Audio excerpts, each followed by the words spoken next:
eza soni eza mawa toyoki déjà un groupe ya batu oyo bauti na UDPS na groupe moko boya ba incontrôlé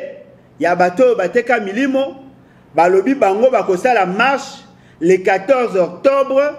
pour na koloba non na manifestation démocratique oyo M. Martin Fayulu alingi kosala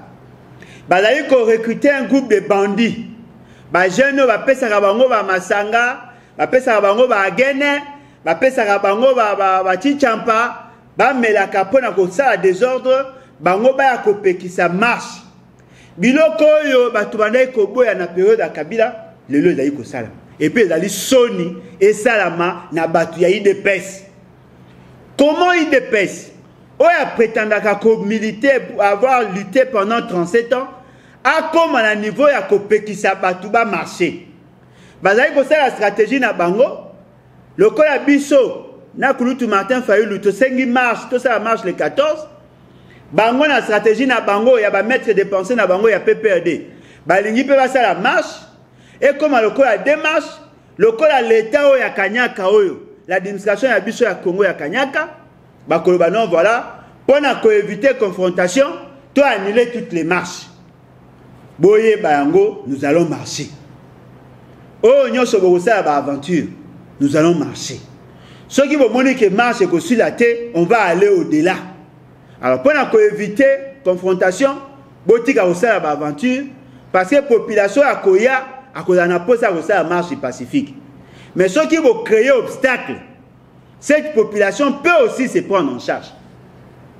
Comment voulez-vous dans un pays qui se veut démocratique un parti qui se dit démocratique a qui ça marche mbongo bopesi ba jeune délinquant wana baya kosala contre marche pona nini bopesi ba soldat te ba renosili sa insécurité kuna na est bwana mbongo ya ko corrompre ba esprit faible na Congo kopesa na ba esprit faible bato balangwa o ba melaka ba bangi o ba melaka ba chichampa ba melaka ba biloko yo tu ya mabe bopesa bango mbongo pona kopekisa ba congolais ba marché mais vous avez na mbongo ya kopesa ba militaire te ba pekisa na ba rwandais ba occuper espace complicité yango biso toye ko bisa en congolais nyos d'ici et d'ailleurs